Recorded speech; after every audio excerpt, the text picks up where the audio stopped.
In today's video, I want to tell you what is vibe marketing. So let's break down vibe marketing. Vibe marketing has been around for a while, but it's really picking up steam because algorithms are all about grabbing attention through certain feel or mood. Vibe marketing is essentially a big umbrella. And under the umbrella, you got all these little parts. So you got the storytelling, the music, the edits, the color, all of it. And together, they create a whole vibe. Basically, it's how you make people feel when they interact and consume your content. It's not just, here's my product or talking to the camera. It's more about the emotional connection that you're building with your audience through the content that you're putting out there. Do you want them to feel nostalgic, motivated, or cheerful? Let's say for nostalgic vibe, lean into retro music and vintage filters. Or maybe you want to convey a summer feel, so you would opt in for bright colors and a cheerful tune. Emotions, music, fonts, all of these parts play a big role in creating the vibe. And you have to break them down into each element. Let's say you're creating a reel. What fonts would you choose that would go with your video and the vibe that you're trying to achieve? What overlays, animations, and graphics would accompany this? What tone do you want to incorporate in your captions?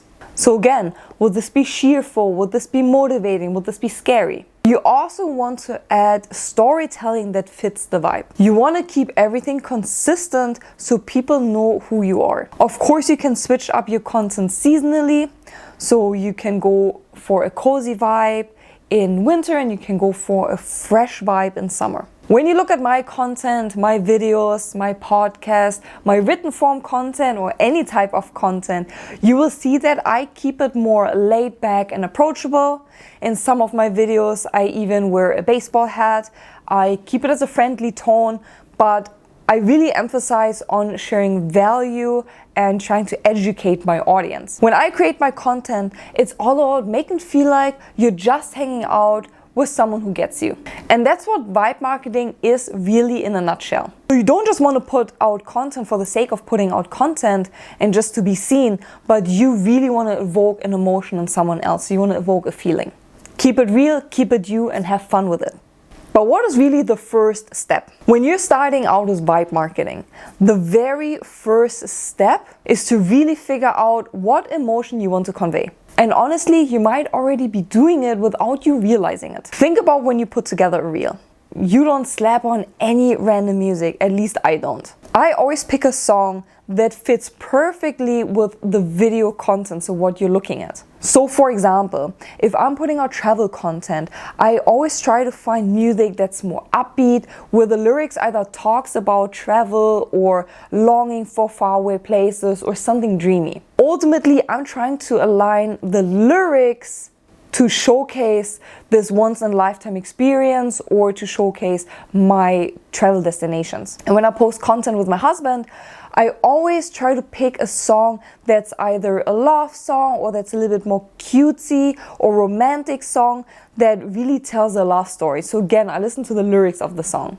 I'm doing this because I really want to emphasize the feeling that you feel when you see the video in combination with the sound. So step one is really to understand what emotions are you trying to bring across. And whether this is written content or it's your podcast or it's a reel, but what emotional connection do you want to convey? Is this supposed to feel exciting, romantic, nostalgic, or even motivational? You need to think about each element in your written piece, in your podcast, in your video that will hook someone in to consume your content. Once you have that, so once you identified what emotional tone you want to choose, then you will build the rest around it. And when I say building the rest around it, I'm referring to colors, I'm referring to the images that you're using. Let's say you're writing a blog post and the songs that you're choosing for your reels. So all those details you naturally think about, like how you choose a love song for a romantic video or a travel song for an adventurous clip, that's all part of it. Just being conscious of the vibe you want to create and then leveraging all those elements to match. And that's how you create a whole vibe. But how do you stay consistent with the vibe across different pieces of content. There are two elements to creating a vibe. Number one is consistency. When someone watches your video, they always remember, oh, it's that particular creator. And you can achieve this by showing up in the same style. Try to be memorable in a crowded space. So maybe it's the way you speak, or a particular way you introduce yourself in every video, or a particular way you exit every video. Or maybe you're using the same sound effects or the same animations. But all these little elements make you memorable. And then you also want to stick to your core brand colors and use them across your content and your website. But on the other hand, so step number 2 to vibe marketing is also to be flexible. You don't have to have the exact same vibe in every piece of content you put out there. You can adjust according to the season, the theme, or current trends. One day it might be a cheerful holiday vibe, and then the next day it might be a spooky October feel. Each piece can have its own little micro vibe that fits the moment. So it's about balancing that recognizable consistency with the freedom to adapt and to keep things fresh and relevant. But how do you measure if your vibe marketing is actually working? The way you measure if your vibe marketing is working by looking at the right metrics for the type of content you put out there. If it's a podcast, you would check how many people either downloaded your podcast or how many people listened to your podcast. You also want to understand where they're dropping off. For video content, so long form video content or reels, you would be looking at the watch time. So how long are they watching your video? When are they dropping off? And then of course you would also look at engagement metrics. So comments, shares, saves. Those are all signs to understand whether people are engaging and liking your content or not. So focus on engagement metrics to see if you're hitting the mark. If people are interacting and coming back, you know that your vibe is working. What is one easy thing you can change if you feel like you need to fine-tune your approach? If something is not quite hitting, it's not necessarily that your entire vibe is off.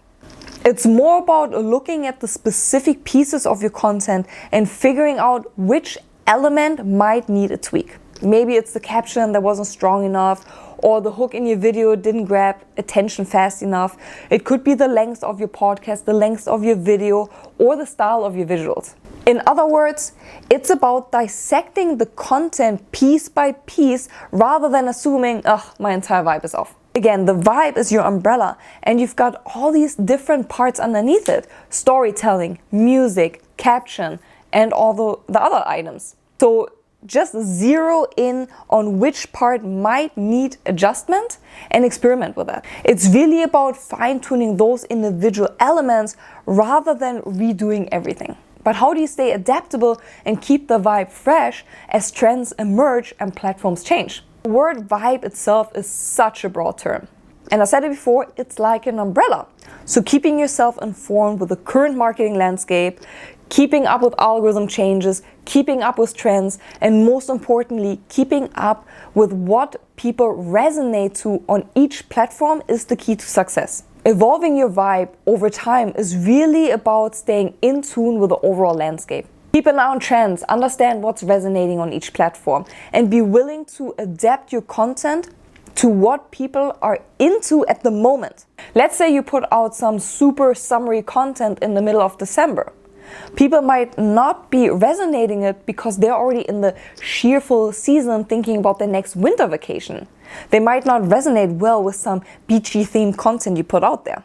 If there's a big cultural event, a pop culture moment, or anything that the world talks about, or a seasonal shift, lean into that and incorporate it into your vibe, as long as it fits your brand. The key is to keep your personality and your brand's authenticity at core while also staying flexible and current. At the end of the day, you create a vibe, especially when you build a personal brand, because it's your character, it's your personality, it's you. I always say, don't try to force something that you're not. So if you're naturally more serious rather than comedic, don't try to be comedic because it comes across as very inauthentic. My best advice is just stay your true self. And I hope this video gave you an idea of what vibe marketing is all about and what elements really create a vibe. And if you have any other questions on how to create a vibe, or you want me to help you create a vibe with you for your videos, just reach out to me at Nina@thesocialwisdom. I would love to pick up the conversation with you, or send me a direct message on any of my social media channels. And this also led us yet again to another episode of the Content Marketing Cheat Sheet podcast. I'm so glad you tuned in today, and I cannot wait to see you next time. Until then, goodbye, how we say in Germany, auf Wiedersehen.